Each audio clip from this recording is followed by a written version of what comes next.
Assalamualaikum semua kawan baik dan dulur-dulur magicnya Fikri. Wah, sehat lur? Sehat atau ya? Alhamdulillah.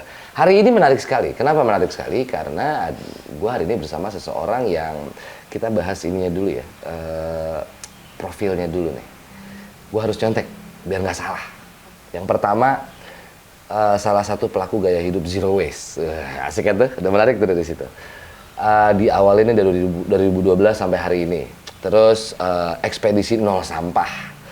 Terus sudah melakukan pendaki ke 5 gunung di Indonesia tanpa menghasilkan sampah, ya kan? Dimana sekarang di atas puncak gunung itu banyak emblem-emblem di atas jidat para pendaki adalah pecinta alam tapi meninggalkan sampah di atas. Tamu gua hari ini 5 gunung di Indonesia tanpa menghasilkan sampah. Menarik sekali. Udah gitu juga ini si yang menerbitkan buku Zero Waste Adventure. Itu tahun 2017. Terus buku Zero Waste Adventure diterbitkan oleh penerbit Alex Media Koputindo. Nanti kita coba koreksi ya, benar apa enggak. Terus menggelar kelas Zero Waste Adventure juga di 8 daerah di Indonesia yang diikuti ratusan peserta dari puluhan komunitas dan organisasi. Dan juga mendirikan toko nol sampah. Jadi ini pendirinya. Pernah dengar nggak? Kalau gue sih baru, jujur aja, gue nggak mau sok-sokan, gue tahu tuh, padahal nggak tahu. Makanya hari ini gue panggil dia untuk ketemu. Dan sebelum kita panggil, pencapaiannya juga mengerikan sekali. Brand Ambassador Eager Adventure 2019 sampai hari ini, Duta Earth Hours Bandung, dan juga nomine terbaik Teman Baik Award 2021, 22 Inspiring Woman 2022, dan second runner up Pejuang Iklim. Siapakah dia? Siska Nirmala. Halo. Teh, sehat? Alhamdulillah. Alhamdulillah. Langsung dibuka dengan pertanyaan basa-basi. Apa kabar? Alhamdulillah. Sedang sibuk baik. apa hari ini?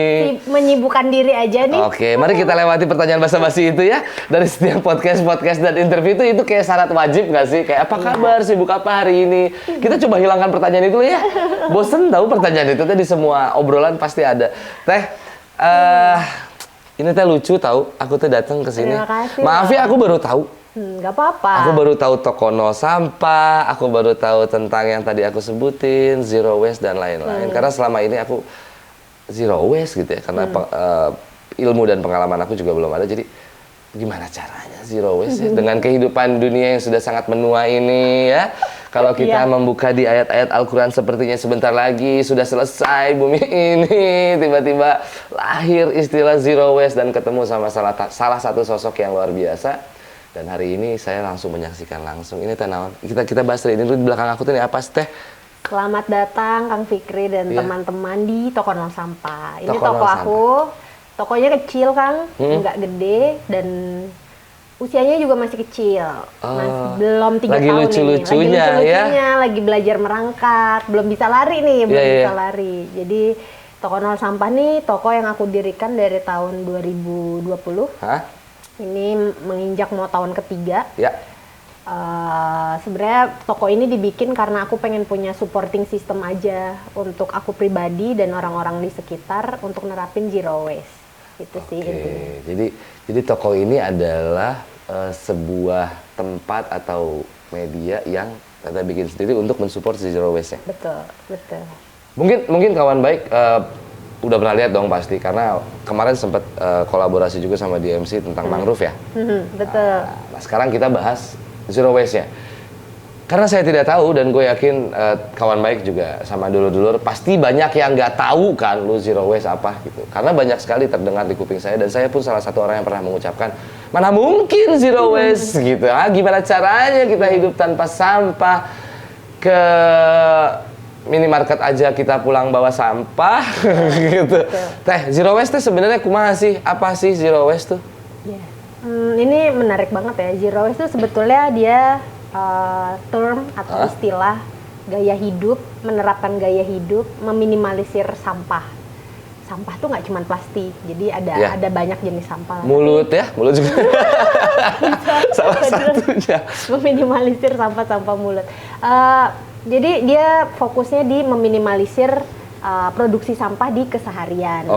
Sederhananya kayak gitu. Tapi meminimalisir sampah ini kalau kita breakdown lagi lebih dalam tuh ada banyak banget yang harus dilakukan. Tapi pada intinya adalah gaya hidup ini bukan fokus di menolak plastik, Bukan plastiknya, tapi segala sesuatu yang sekali pakai. Apapun itu ya, termasuk kertas bahkan. Jadi nggak cuma plastik, kertas gitu. Nah terus si gaya hidup ini juga sebenarnya fokusnya adalah pada perubahan mindset kita sebetulnya. Jadi nggak cuma tentang ngurangin sampah plastik, nggak cuma ngurangin sampah kemasan, tapi gimana kita merubah mindset kita untuk lebih bijak mengkonsumsi apapun itu, makanan, barang gitu. Jadi gimana kita lebih bijak. Nah cara lebih bijaknya itu yang dia sederhana, tapi kesederhanaan itu kan butuh proses yang rumit ya. Nah proses ini sebetulnya yang untuk sebagian orang sih sebenarnya gue rasa bukan sesuatu yang sederhana deh teh, sesuatu yang rumit deh untuk kita bicara bijak bersama sampah itu ya. Betul. Kayak jari jemari para ahli hisap, kalau udah habis plang bersama filternya gitu ya. Beli gorengan di jalan, udah gitu, refleks yang sudah menjadi habit dan budaya. Awal muasal teteh berkampanye atau mengkampanyekan zero waste atau memulai dengan gaya hidup zero waste itu ceritanya awalnya gimana? Ya, dulu juga aku awalnya belum concern sama isu sampah ya. Termasuk yang tidak bijak nggak? Sebelumnya. Maksudnya kalau buang sampah sembarangan enggak, tapi produksi sampahku di keseharian juga enggak bisa dibilang sedikit, itu banyak banget. Gitu. Tipikal orang yang ya udah mengkonsumsi makanan yang apalagi dulu aku kerja sebagai jurnalis 10 tahun di lapangan yang satset gitu ya. Butuh beli makan carinya yang instan dan sebagainya gitu. Jurnalis ya kan, lagi santai tiba-tiba ada berita harus langsung berangkat, bro. Tahu ya kalau di lapangan kayak gimana gitu. Jadi dulu juga aku belum concern sama isu itu, meskipun sebenarnya paparannya udah banyak, terpapar bahwa sampah nih bahaya dan sebagainya. Tapi untuk melakukannya ternyata aku hanya butuh turning point yang beda aja. Maksudnya turning point yang gimana? Kan awareness dalam diri orang itu pintu masuknya macam-macam, Kang. Bisa ada yang lewat musik mungkin. Betul. Ada yang lewat dari nonton film. Kalau aku ternyata pintu masuknya adalah dari adventure. Adventure-nya gimana? Karena dulu waktu kuliah itu aku seneng naik gunung. Seneng berkegiatan di alam bebas gitulah ya. Nah, waktu 2010 itu aku naik ke salah satu gunung di Indonesia, Gunung Rinjani. Sampahnya luar biasa. Momen itu tuh jadi momen turning point buat aku karena merasa kayak ini gunung indah banget, aku seneng, tapi sampahnya banyak. Kita ada kesamaan. Aku juga pernah ngalamin hal yang sama teh. Maksudnya karena lahir kecil, besar itu ya dari lahir sampai SD lah kurang lebih, itu rumah yang dulu tuh masih di belakangnya tuh masih penuh dengan sawah dan hutan kecil lah gitu. Jadi dari kecil emang senang main ke hutan gitu. Begitu udah mulai gede, mulai SMA gitu, mulai ikut-ikutan mendaki gunung gitu. Tapi punya tujuan memang karena kebiasaan dari kecil, jadi tempat niis ya kalau kata orang Sunda mah niis di hutan atau di gunung gitu. Berawal dari salah satu kemasan yang dikemas dengan styrofoam, bentuknya mangkok. Dalamnya ada mie-nya. Jadi lagi senang-senangnya gitu ya menikmati secangkir kopi gitu. Terus sejauh mata memandang di ujung ada yang ngeganggu pandangan mata gitu. Duh, nggak ganggu pisan. Gitu sebel. Menarik. Waktu itu tapi ternyata di Rinjani. Dari situ akhirnya mulai sama perasaannya kayak gitu, kayak keganggu gitu. Egois sih, kalau aku akuin ya. Saya mah egois pisan gitu. Gue egois banget. Naik ke atas tuh kepengen menikmati gitu. Jadi alasan awalnya memang ini ngeganggu pandangan gue banget gitu. Bukan masalah sampah bahkan kalau gue waktu awal. Sampai akhirnya diambil dulu gitu. Bela-belain ngambil sampai ditaruh di kantong kresek, duduk lagi di tempat yang sama. Nah kan gini enak. Nah dari situ akhirnya ke-trigger. Kalau Teteh sendiri ke-triggernya berawal dari mungkin nggak dari jurnalis juga? Kepapar dari informasi atau berita kerusakan. Paparannya udah ada di bawah alam sadar tuh. Betul, udah ada di bawah alam sadar kan. Tinggal turning point-nya itu loh. Jadi pemicu utamanya tinggal pas naik gunung tuh kayaknya aku jadi kalau kata sesuatu gitu. Kayak bom waktu mah pas di Rinjani meledaknya tuh ya. Rasanya gimana tuh Teh? Yang sampai akhirnya momen apa yang akhirnya membuat Teh Siska tuh gua harus gitu kayak, atau mungkin bahkan sampai sedalam gak mampu lagi mengontrol diri untuk melakukan itu. Nah karena aku merasa di momen itu gelisah, Kang. gelisahnya teh yang nggak enak lah. Pernah nggak ngerasain perasaan yang gimana nih aku teh harus menyelesaikan pergulatan gitu, batin gitu ya. Nah itu yang aku rasain waktu ngelihat sampah di sana. Karena kayak kontras banget gitu, gunungnya indah tapi sampahnya juga menjijikan gitulah istilahnya ya. Jadi kayak aku harus melakukan sesuatu tapi aku bingung mulai dari mana gitu karena sampahnya luar biasa kan. Gak mungkin gitu aku clean up sendirian di sana. Akhirnya ya itu karena udah ada paparan tadi termasuk sebenarnya udah belajar juga tentang isu zero waste-nya. Aku berpikir di sana kenapa enggak nerapin zero waste pas naik gunung. Tapi aku percaya petualangan itu dimulainya dari rumah. Jadi apa yang kita lakukan di alam bebas itu sebenarnya cerminan dari keseharian kita kan. Jadi ketika aku mau mulai zero waste adventure, aku nggak bisa mulai itu sebelum aku coba dulu di keseharian. Gitu. Akhirnya mulai dulu tuh nyoba 1 tahun, bisa nggak aku nggak beli air mineral dalam kemasan, bisa nggak ngeminimalisir penggunaan kantong plastik. Setelah 1 tahun berjalan baru tuh aku cobain deh naik gunungnya konsepnya. Dengan pemikiran itu ya. Gitu. Ternyata bisa. Jadi setiap kali aku naik gunung tuh sebenarnya aku mencoba menjawab kegelisahan itu. Bisa nih naik gunung selanjutnya. Bisa nih nyari sistem yang lebih enak lagi, perbekalan yang lebih bagus lagi. Ternyata lebih enak gitu. Ini nggak sempat proses itu sempat gini nggak sempat ada ketemu orang yang si Siska ada sotoy gitu, ribet banget sih lu gitu so tahu lu atau di saat akhirnya mengajak pernah gitu? Orang kan ngerasa katanya kita kadang dibully teh kalau kita nerapin zero waste. Aku sih ngerasa enggak ya, karena akunya lebih dominan. Aku harus lebih dominan daripada orang itu gitu. Jadi kudu emang lebih vokal gitu. Betul. Ya. Tapi sebenarnya gini, fokus aku tidak pernah tentang orang lain pengen namanya teh pengen dinilai sama orang lain gitu ya. Apa sih yang dilakukan dia, biarin aja. Toh aku sedang tadi pergulatan batin itu lagi aku selesai. Berarti mungkin bisa terjadi sebenarnya Teteh dibully, cuman karena tidak peduli dengan itu dari awal, lebih fokus dengan diri sendiri yang ini mah gue sedang mencari kenyamanan diri gue nih gitu. Ya, jadi ketika aku fokus selama bertahun-tahun aja pokoknya aku nyoba nyelesain itu, nyari sistem yang enak.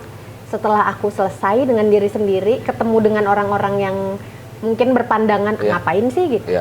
Aku bisa ngasih mereka penjelasan, aku bisa ngasih mereka contoh, aku bisa ngasih mereka cerita. Jadi yang mungkin awalnya dia kayak ngapain sih zero waste, tapi ketika aku ceritain ini, iya juga ya gitu. Jadi aku nggak pernah ngerasa. Tapi menariknya kalau gue gue berpikir gini, pertanyaan itu sebenarnya pertanyaan yang terlalu naif nggak sih kayak kenapa sih gaya hidup kita harus zero waste gitu? Kalau gue kadang masa sih, kenapa sih lu yang kayak gitu aja harus nanya? Masa nggak ngerti sih lingkungan harus dijaga gitu?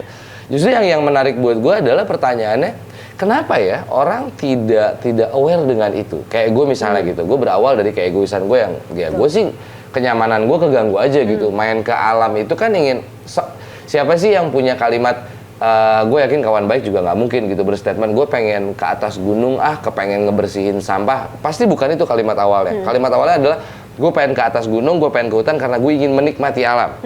Artinya kan di saat kita ingin menikmati alam, seharusnya alam itu terjaga dengan baik untuk dinikmati kan. Jadi kan artinya memang bukan pertanyaannya, bukan kenapa zero waste harus menjadi lifestyle, bukan. Tapi kenapa pilihan kita dalam hidup atau lifestyle kita memilih menjadi yang zero waste ini tidak tertanam di diri kita sendiri ya? Pandangan Teteh kenapa? Kenapa kira menurut Siska ya? Ini menarik menurut aku. Memang ini juga yang sempat jadi bahan pemikiran aku kan. Kenapa sih orang harus mempertanyakan ini gitu? Kenapa orang harus merasa dibully ketika mereka mau mulai nerapin zero waste? Karena tadi orang-orang yang mempertanyakan itu atau orang-orang yang ngapain sih gitu, mungkin ada anggapan itu karena mereka belum merasa gelisahan yang udah kita rasain itu loh. Terus itu aku percaya awareness itu nggak bisa ditumbuhin. Aku ini tidak bisa menumbuhkan awareness di dalam diri Kang Fikri. Nggak bisa nih kayak, hey kamu harus zero waste ya, nggak bisa gitu caranya. Tapi awareness itu sama seperti yang aku rasain, itu tumbuh dengan sendirinya. Kayak yang tadi aku bilang bahwa paparan tentang isu lingkungan, isu sampah tuh sebenarnya udah aku dapetin. Mungkin aku pernah ketemu dalam workshop, dalam liputan yang aku ambil gitu ya. Tapi ternyata awareness-nya tumbuh tuh di titik dimana aku mengerjakan sesuatu yang aku suka, naik gunung gitu. Nah mungkin awareness di diri orang lain yang belum tumbuh itu juga dia butuh lebih banyak paparan aja. Mungkin saat ini pas dia ngobrol sama kita misalnya, dia masih mempertanyakan itu, tapi at least dia udah ada paparan nih. Iya. Nanti di paparan yang lain, dia ketemu isu apa, oh pernah ngobrol nih sama Kang Fikri sama Teh Siska. Dia inget lagi tuh si paparan itu, pada akhirnya nanti menuntun dia untuk nemu awareness. Berarti bisa dibilang pergerakan Teh Siska ini pergerakan yang melelahkan, kawan baik. Karena tidak bisa diharapkan ya. Iya dong, di saat statement seperti itu berarti kita juga udah harus menghilangkan semua harapan dari diri kita di saat kita menyampaikan ini, kemudian orang langsung tertarik. Yes. Karena kalau harapan itu ada terus orang nggak tertarik kan kita jadi kecewa ya. Betul. Kayak perjalanan jadi pegel gitu. Betul. Pegel hati gitu. Kan berharap sama manusia mah capek ya. Tapi menarik. Tadi aku juga notice juga, iya. Aku tuh semakin, atau mungkin nggak sih ya, karena memang perjalanan hidupnya belum terlalu panjang. Karena gini, hal ini semakin melekat dalam diri aku tuh ya semenjak akhirnya ada punya anak. Begitu udah punya anak gitu ya, anakku yang nomor 2 autism, banyak berinteraksi dengan alam, alam yang masih natural gitu. Tersirat di kepala selewat gitu. Anak gue bisa ngerasain ini nggak ya gitu, kekhawatiran itu datang. Kemudian bagaimana melihat si anak ini sekarang terpapar, tanda kutip misalnya sampah plastik gitu. Anak kita bisa terpapar itu. Yang akhirnya lambat laun semakin tertanam, yang akhirnya menjadi semakin bergerak secara otomatis. Gitu nggak sih Teh? Iya. Nah sebetulnya ada alasan lain kenapa aku memilih adventure untuk jadi metode campaign aku soal zero waste. Karena aku merasa kegiatan adventure tuh platform atau ya media yang sangat efektif untuk menyuarakan isu ini secara santai banget gitu. Orang tuh tidak merasa digurui, orang tidak merasa dihakimi gitu ya, tapi bisa dengan cara yang menyenangkan. Kita ngasih tahu ini bisa dilakukan loh, tapi nggak usah maksa orang untuk melakukan itu gitu. Jadi aku menemukan ini adalah metode yang menyenangkan. Yang kedua karena trennya anak-anak sekarang itu juga lagi seneng banget sama kegiatan ini. Antara lagi mulai jadi lifestyle sekarang ya. Mulai lifestyle, terus mungkin ditambah ini juga nggak sih Kang, yang mungkin yang tadi Kang Fikri rasain ya, orang tuh mulai butuh sama alam karena merasa udah hektik di kota. Kita mulai butuh berinteraksi sama pohon, pengen ada di tengah-tengah hutan, menikmati air terjun gitulah kira-kira. Jadi makin banyak orang-orang yang juga berwisata ke alam. Jadi aku rasa ini memang media yang sangat pas untuk menyuarakan. Sepakat sih, sepakat. Karena aku pribadi juga ke gunung, ke hutan, ke pulau, ke laut itu tujuannya bukan sedang ingin beradventure pada dasarnya. Kalau aku secara pribadi ya. Kalau kata orang Sunda yang tadi aku bilang hayang niis gitu. Pengen mendinginkan telinga, mendinginkan mata dari keramaian kota yang kan di kota mah ya teman-teman pasti semua pernah merasakan kan. Lampunya baru kuning, klaksonnya udah bunyi, gitu. Maksudnya sabar sabar. Kalau udah hijau juga mobil teh nggak langsung rendeng, masuk gigi satu dulu. Kehidupan kita kan semakin sehektik itu ya, gitu. Betul. Sehingga akhirnya aku memilih ke hutan, dan aku sepakat kalau misalnya sekarang sudah mulai jadi lifestyle. Nah pertanyaan menariknya yang sedikit nakal ada di kepala saya Teh, seringkali saling menyalahkan kayak, lu main di alam emang ngerti nggak cara menjaga alam, gitu. Emang sudah sampai di mana perjalanan lu menuju alam dalam menjaga lingkungan dan kepeduliannya dan lain-lain. Menurut Teh Siska sendiri itu penting nggak sih sebenarnya? Karena saya kadang berpikir gini, ya udah sih, seenggaknya mereka memulai gitu. Kalau pandangan Teh Siska kumaha?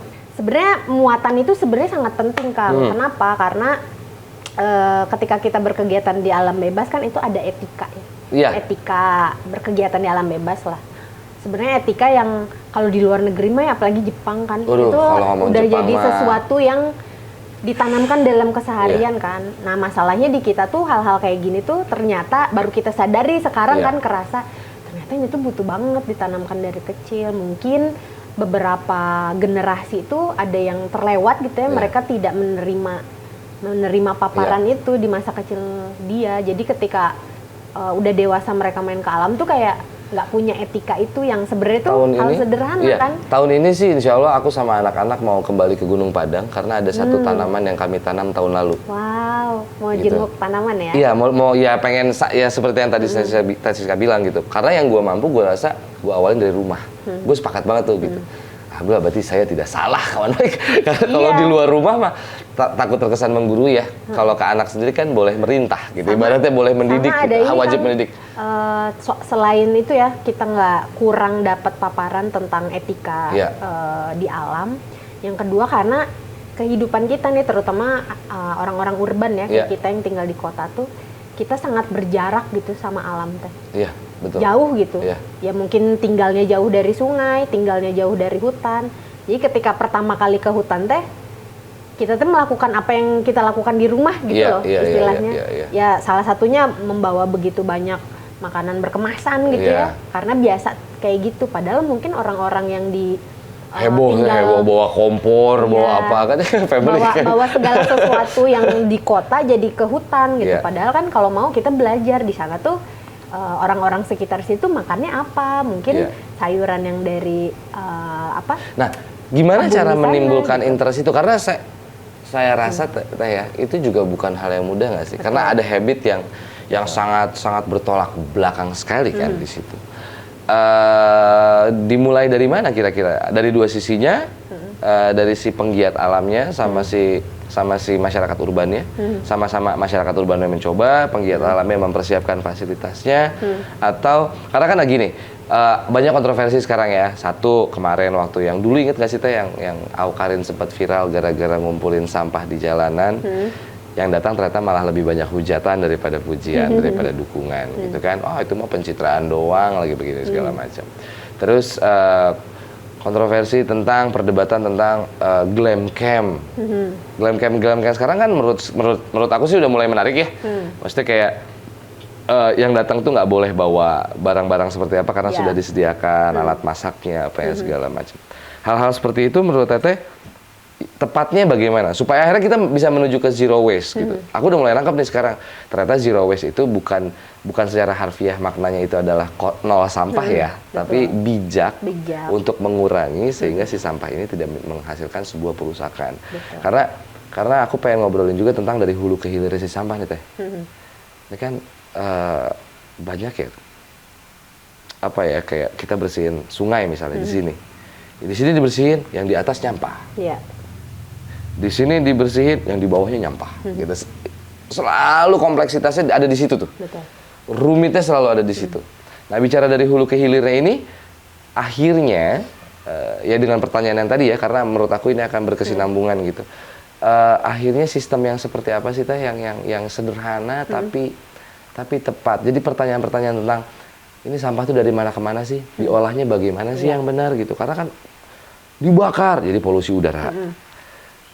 Dihancurin, dicacah, jadi polusi di lautan sehingga masuk ke ikan, kemakan lagi.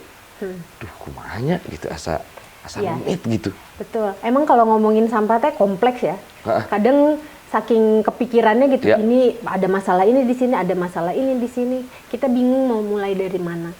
Nah, sebetulnya nyelesain masalah sampah itu betul nggak bisa cuma dari diri kita sendiri.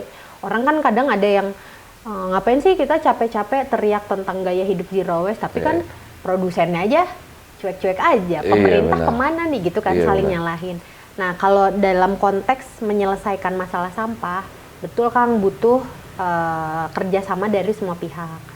Yang individunya kita warga harus ngambil peran, si pemerintahnya juga harus bikin sistem manajemen sampah yang baik. Terus produsen atau kalau dalam konteks wisata itu pengelola wisata juga harus ambil peran. Jadi semuanya harus ikut berperan. Tapi kalau aku pribadi, apa yang aku suarakan lewat Zero Waste Adventure itu sebenarnya konteksnya adalah gimana kita individu ngambil peran untuk meminimalisir sampah.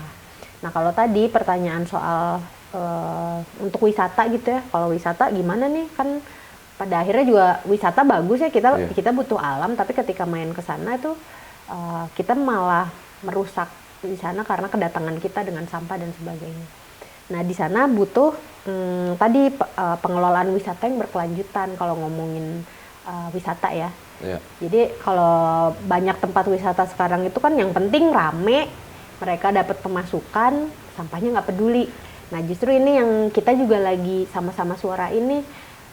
Ketika saya suarain soal Zero Waste Adventure kan kayaknya cuma ngomongin individunya aja kan, pendaki-pendakinya.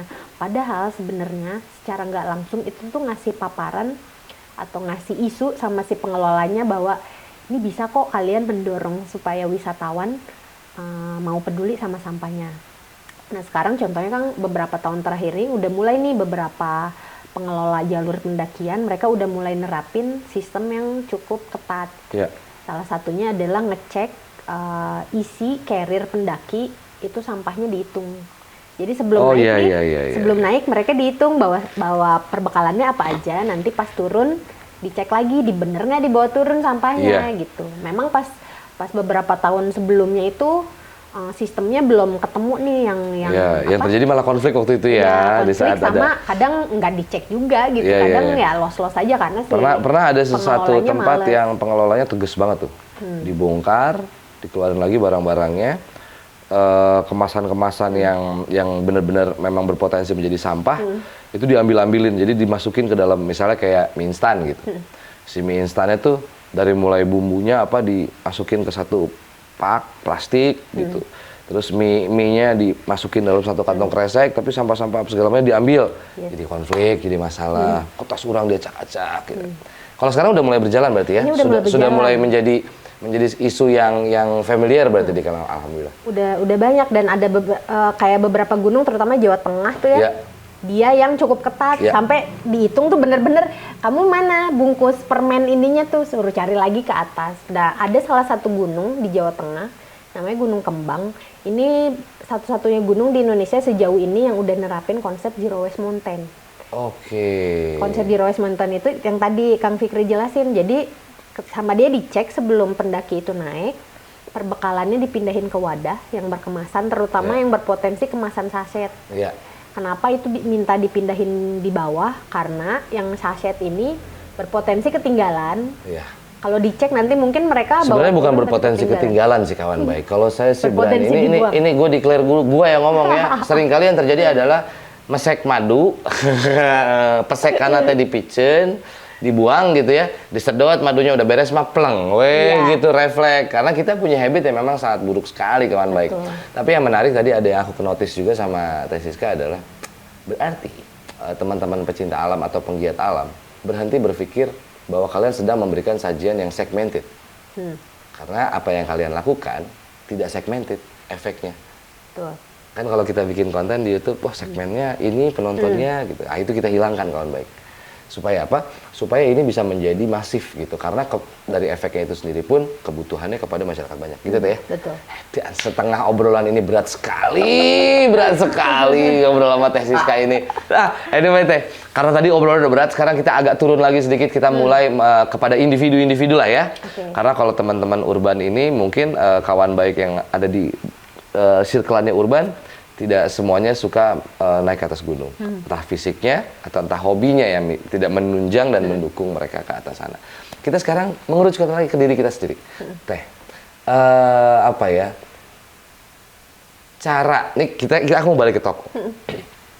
Kan kalau belanja di sini ada aturannya sendiri dan apa segala macam, mungkin Teh Siska juga bisa lebih dalam lagi.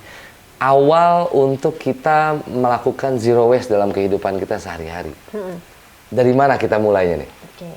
Ini yang paling sering banget ditanyain sama teman-teman yang aku mau mulai, tapi mulai dari mana? Aku selalu bilang mulai dari yang menurutmu paling mudah. Itu yang paling pertama sih sebetulnya. Aku di rumah memisahkan sampah yang plastik sama organik. Nah, itu bisa nggak Itu udah keren banget. Ada yang nggak keren banget, itu mah sederhana. Nah, itu tuh simple, cuman ya plastik, ya organik gitu. Ya, menurut Kang Fikri simple. Ada yang bagi orang lain itu, aduh ribet deh. Aku dari bawa botol minum sendiri deh. Nah, menurut dia lebih mudah itu, gitu. Kalau aku secara pribadi ini lebih ribet. Bawa-bawa tenteng sana sini gitu yang biasanya semua ada di kantong gitu ya. Udah jadi tenteng tenteng itu. Makanya aku selalu bilang mulai dari yang paling mudah. Nah, mudah itu kan bagi orang-orang tuh beda-beda. Karena kadang ada yang dia mau mulai zero waste, tapi dia merasa berat karena kayak aku tuh udah nyoba konsisten Teh. Tapi tuh pas udah jalan berapa minggu kayak capek. Kenapa kamu merasa capek? Ya karena kayak banyak banget yang harus dikurangin. Karena kamu nggak mulai dari yang paling mudah. Kamu mulainya ngikutin apa yang dilakukan orang di Instagram misalnya. Karena dia ngelihat, oh si ini bawa tumbler sendiri, si ini memilah sampah organik, si ini memilah sampah plastik. Akhirnya dia terlalu too much kan informasinya, akhirnya dia ngerasa capek. Nah, aku bilang, menurut kamu yang paling gampang apa dulu? Sedotan sih teh, dari situ dulu. Jadi titik awal tiap orang tuh akan beda-beda Kang. Kang Fikri udah langsung memilah, itu udah bagus banget sebenarnya. Mungkin iya, oke, sekarang aku ngerti. Mungkin karena aku juga didukung sama anak dan istri. Istri anakku yang pertama itu kritis sekali. Jadi di saat aku bilang, Kak, pokoknya mulai hari ini kita harus gini-gini. Nah, tapi aku mah sering yang, ya kami berusaha di keluarga tuh fair gitu ya. Kalau aku salah ya kamu kasih tahu aku ya Kak gitu. Aku mah yang paling kasih nasihat, tapi yang paling diingetin. Jadi kayak yang paling teledor misahin sampah malah aku dibandingin anak-anak dan istriku, sementara padahal aku yang menerapkan itu. Mungkin karena faktor itu juga ya, menjadi kemudahan buat kita ya. Betul. Dan sebenarnya kalau gaya hidup zero waste sendiri secara teori mah ya, yang diterapkan itu kan nerapin 3R. Ada yang orangnya 5R, ada yang 7 gitu ya. Sebenarnya tapi konsep sederhananya adalah 3R. Reduce, reuse, recycle. R yang pertama yang disebut kan reduce. Nah, zero waste tuh fokusnya di R yang pertama.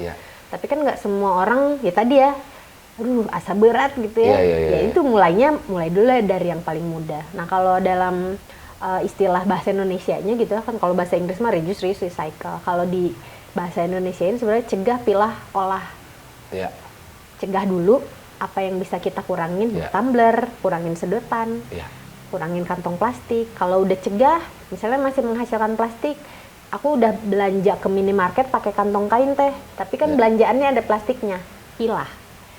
Dipilih kayak yang Kang Fikri lakukan di rumah, mana yang kantong kresek, mana yang bungkus kardus bekas susu, mana yang popok bayi mana misalnya, yang popok bayi, mana yang bubble wrap bekas paket gitu. belanja, pokoknya semua dipilah. Pay letter.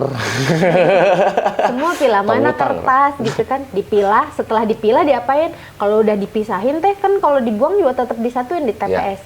Nah, fungsi kita dipilah itu justru jangan dibuang ke tong sampah. Kalau udah dipilah, teman-teman silakan cari bank sampah terdekat di rumahnya, disetor tuh sampah-sampah yang udah dipisahin. Aku mau mamer, ayo ambilin dompet aku tolong. Berarti ada sesuatu yang sudah benar aku lakukan. Aku bersama teman Stufo dan Good R&D, kami memilah itu loh, yang di situ pouch aku. Oke. Ada beberapa produk, karena aku juga mau nanya. Aku tuh dari tadi notice sama ini nih. Ini lucu sekali, Gunagoni. Ini tuh bekas banner teh. Wah, bagus banget. Bekas banner kami karyakan, terus jadi. Boleh dibuka kalau penasaran. Udah nggak ada hartanya di dalam situ, kosong. Lucu jadi kantong kan. Ini dari apa? Banner. Dari banner. Nah, terus ini adalah tahap yang ketiga tadi, olah. Iya kan? Iya. Jadi kalau udah dipilah, terus sampahnya diolah jadi barang baru. Kalau yang bisa di reuse gitu ya, atau di recycle. Seperti ini, lucu. Ini juga punyanya teman-teman Gunagoni Yogyakarta. Ini dari goni bekas. Jadi Teteh memfasilitasi mereka yang begini ya. Betul. Ini juga lucu banget. Nah, ini salah satunya olah. Oke. Kenapa gue bawa ini dan kenapa gue bahas ini? Karena aku sekarang mau masuk ke tokonya. Ini udah levelnya tinggi nih Teh. Buat gue ya, buat saya ini levelnya sudah terlalu tinggi kawan baik untuk gue gitu. Karena gue gue harus mengakui bahwa gue membuat ini pun salah satunya adalah faktor ekonomi, kreativitas yang ditekan oleh faktor ekonomi. Ngapain ini, tapi gue pengen tetap bisa berbuat. Terus ngeliat sampah-sampah bertebaran, kayaknya lucu deh kalau ini dilebur jadi karabiner gitu, kayak gitu. Plastik ya? Iya. Lucu ya? Lucu ya? Iya, ini bagus. Ini teh prototipe pertama, makanya diginiin tuh. Saya masih belum ini. Terus kemudian kita kesulitan untuk dikemanain, jualnya, nitip di toko mana. Lahirlah sebuah toko yang namanya Toko Nol Sampah. Iya. Jadi ini semua bukan milikmu, kamu hanya memfasilitasi mereka. Betul, produk-produk di Toko Nol Sampah ini ada suppliernya. Jadi aku belum memproduksi produk sendiri ya. Gitu. Belum, harus dong. Lama-lama mungkin ya nanti ke depannya. Waktunya belum ada. Aduh, sibuk sekali sepertinya ibu satu ini. Sibuk. Tapi intinya Kang Fikri, ya itu tadi memfasilitasi. Sebenarnya kan aku nerapin zero waste ini dari 2012. Banyak ketemu sama teman-teman yang kita sering ngobrol nih, aku punya usaha nih Teh, aku pingin menjual ini secara tidak ada kemasannya, tapi kayaknya nggak mungkin gitu ya. Terus emang butuh ada satu wadah yang bisa mewadahi mereka gitu. Satu wadah, sorry aku koreksi dikit, satu wadah yang nekat mewadahi mereka. Karena rata-rata sekarang orang mager banget loh. Kalau datang ke sebuah toko, yang di toko itu tidak menyediakan kemasan sehingga kita harus bawa kantong sendiri. Ya Allah, malas amat hidupnya soleh. Kenapa sih tinggal bawa kantong, dikantongin, gak beres. Bener, tapi ngomong-ngomong soal nekat, aku waktu bikin toko ini emang modal nekat aja sih. Pasti. Bisnis yang muncul pas pandemi 2020 loh. Pandemi 2020 ya? Anda itu harusnya memikirkan ekonomi di fase itu. Kenapa mempersulit diri di fase yang lagi sulit-sulitnya? Jadi, pandemi waktu itu mulai Maret 2020 ya? Iya. Toko ini akhirnya berdiri September 2020 gitu. Ya Allah, itu lagi berat-beratnya teh. Lagi berat-beratnya. Terus aku juga nggak tahu kenapa ya. Karena kalau waktu itu memang rencananya dimulai 2020, tapi tahu-tahu pandemi, siapa yang tahu kan? Terus kayak aku nggak bisa menunggu lebih lama, akhirnya udah buka aja, nekat, bener Kang. Tapi ternyata kenekatan itu memang ada perhitungan sedikit sih, maksudnya perhitungan tuh aku percaya sebenarnya orang-orang yang matematika dunia sih itu mau dihitung kayak apa juga nekat sih. Perhitungannya adalah sebenarnya orang-orang yang pengen nerapin zero waste tuh ada, terutama di Bandung ya, sebenarnya orang-orangnya ada, komunitasnya ada gitu. Cuman mereka bingung aja mau mulainya dari mana. Nah, aku pengen si toko nol sampah ini menjadi titik awal mereka untuk memulai gitu. Jadi kalau tadi Kang Fikri mikirnya kan, ya ada aja orang yang merasakan, aduh ribet ya harus bawa wadah sendiri. Bukan Justru, ada aja, banyak. Ya, banyak sebenarnya. Orang-orang yang datang ke toko nol sampah meskipun masih segmented orang-orangnya, tapi adalah orang-orang yang aku mau kok bawa wadah sendiri demi nggak menghasilkan sampah gitu. Dan itu tuh menurut aku ya cukup banyak gitu. Ya tidak bisa dibandingkan dengan customer minimarket ya. Tapi buat aku orang-orang yang datang ke sini tuh karena aku basicnya adalah ya tadi ya pengen membentuk environment zero waste yang apa ya, saling support, supporting sistemnya tumbuh. Nah, orang-orang yang datang ke sini tuh itu orang-orang yang teteh aku seneng banget gitu, ada yang mensupport ini. Aku juga kok, aku gitu. Termasuk yang excited gitu, ngeliat kok seru ya gitu, kok lucu ya gitu, ada toko seperti ini. Apa sih istilahnya kalau toko-toko kayak gini tuh? Kalau toko kelontong curah. Toko kelontong curah. Warung lah kalau bahasa simpelnya ya, warung curah gitu. Cuman kalau warung konvensional pada umumnya kan masih ngejualnya ya produk-produk konvensional. Nah, ini versi lebih ramah lingkungannya lah gitu. Ya kalau ada warung yang menyediakan banyak apa namanya produk-produk dari kapital yang besar gitu. Ada juga nih UMKM kecil yang juga butuh warung kan sebenarnya, dan pengen sambil beraksi juga. Dan yang harus diperhatikan sama kawan baik yang kalian semua harus notice ya Lur. Kenapa doi berhasil di kondisi yang lagi pandemik padahal nekat? Karena kalau buat gue, kalau dihitung dari matematika itu nekat. Aku percaya karena ada kepedulian yang tulus sehingga jalannya nyampe. Amin. Allah mah kan maha baik ya gitu, maksudnya di kondisi teteh lagi tertekan, kepedulian teteh tidak terkikis, sehingga bagaimana survive-nya tetap beriringan dengan kepedulian itu sendiri. Lahirlah toko nol sampah ini. Menarik loh kawan baik, menarik sekali. Saya senang sekali ketemu sama. Dan aku percaya itu juga Kang. Aku percaya itu. Saya percaya. Kalau niat kita baik, Allah pasti kasih jalan. Iya, pasti. Kan di Islam juga ada hablum minallah, hablum minanas, hablum minal alam atau hablum min makhluk ya. Yang dimana kita peduli terhadap manusia itu akan memberikan kebaikan yang balik kepada kita. Bedanya kalau sama manusia mah kita baik sama si A, yang balasnya bisa jadi si B. Gak bisa diharapin baik yang balas itu si A. Tapi kalau ke alam, kita baik sama si A, ya si A itu yang akan membalas kebaikan. Ada pengalaman menarik itu nggak teh? Iya. Konsep ini kan sebenarnya yang ingin diterapkan dalam sistem ekonomi sirkuler. Oh, itu mah bahasannya berat ya, tapi sebenarnya sistem ekonomi sirkuler. Maksudnya tadi sistem ekonomi sirkuler, otak gue langsung ceket tau nggak? Gitu tau nggak, ada kertot sistem gitu. Ekonomi yang berkelanjutan, katanya gitu. Sistem ekonomi yang berkelanjutan tuh dia fokus sama people, planet, profitnya nomor 3 bukan di nomor 1. Teteh setuju nggak kalau faktor ekonomi tetap harus dipikirkan? Itu tetap harus ada, makanya di sistem ekonomi sirkuler itu tetap ada profitnya, tapi di nomor 3 Kang.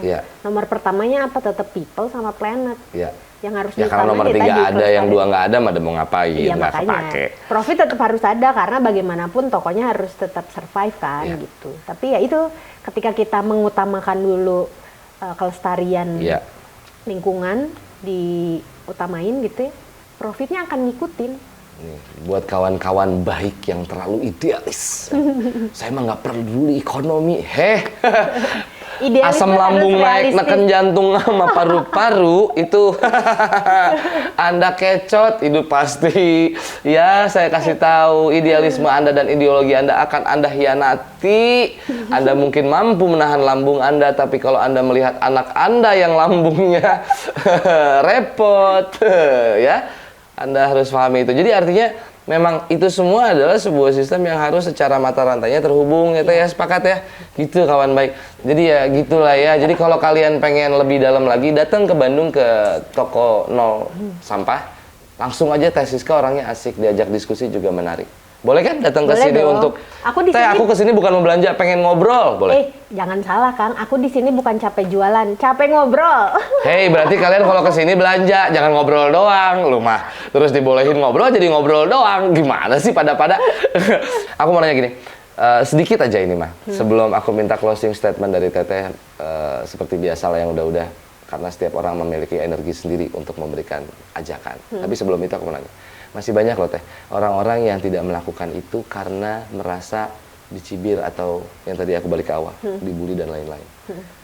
Solusinya, selain akhirnya kita tutup kuping, karena gini, aku juga pernah ketemu sama orang-orang yang gue pengen tetap maksain diri gue, gimana Cevik caranya ya, gitu. Akhirnya sampai dia maksain kayak ada orang buang sampah depan matanya diambil sama dia gitu. Kalau dari Teteh sendiri gimana solusinya? Kalau aku ngerasa ya itu ya, ketika kita pengen ngedukasi orang lain, kita juga harus udah selesai dulu sama diri sendiri. Yes. Jadi ya itu fokus sama diri sendiri itu bukan berarti kita nggak mau peduli ya dengan apa yang orang lakukan, enggak juga. Tapi kita nggak akan bisa nih ngerubah dunia kalau kitanya juga belum berubah gitu istilahnya ya. Dan kita nggak punya kekuatan buat ngerubah dunia sendirian, tetap harus bareng-bareng. Caranya gimana? Ajak circle terdekat aja dulu gitu. Jadi fokusnya sama circle terdekat. Circle terdekat tuh apa? Bukan cuma temen-temen geng ya, tapi keluarga dulu. Kalau aku misalnya aku tinggal sama suamiku ya, suamiku dulu nih yang diajakin. Udah suamiku keluarga inti, keluarga besar, orang tua, keluarga inti, orang tua, kakak, adik, terus baru teman-teman deket gitu ya, yang fokusnya ke situ aja dulu. Ketika masing-masing fokus sama circle-nya kan, circle kecil, kita jadi circle yang besar gitu. Jadi ya butuh kerja sama-sama semuanya gitu. Jadi pada intinya adalah nggak usah ngerasa capek ngelihat orang lain belum berubah, tapi ya kita fokus aja sama diri sendiri. Ketika kita udah selesai tadi aku bilang, baru kita punya energi yang bisa kita bagikan untuk orang lain. Dan mungkin energi itu sekalipun itu harus dipaksakan kali. Iya. Tapi mau nggak mau sih harus ya. Maksudnya menyebarkan energi positif sama orang tuh harus. Siapa tahu mungkin apa yang kita lakukan juga bisa merubah mereka gitu. Wah, ini mah udah sampai ke closing statement langsung. Mantap. Terima kasih Teh Siska, atur nuhun pisan ya. Sama-sama. Aku nanti mau jajan. Boleh aku mau jajan loh. lagi, aku mau beli kombucha lagi, aku mau beli yang permen buah itu. Kalian harus kesini, percaya sama gue. Kawan baik yang ada di Bandung dan sekitarnya, atau mungkin yang lagi sering ke Bandung, lagi main ke Bandung, kalian harus menyempatkan diri untuk datang ke toko nol sampah. Kenapa? Karena kalian datang aja dulu. Nanti akan langsung membuktikan dan menemukan jawaban kenapa lo harus main kesini. Dan sebelum gue tutup, seperti biasa, gue pengen mengingatkan bahwa kita lagi membiasakan Teh, bahwa berbagi itu bukan menunggu bencananya datang. Yes. Berdonasi itu jangan nungguin ada musibah baru kita berdonasi. Jadi sekali lagi buat semua kawan baik, semua dulur-dulur gue, mari ada QR yang bisa lo scan, sisihkan rezeki lo untuk apa? Mari kita berdoa sedekah kalian tidak terpakai untuk sesuatu yang sifatnya menyedihkan seperti bencana alam, musibah dan lain-lain, tapi bisa digunakan nanti untuk sesuatu yang manfaat pastinya.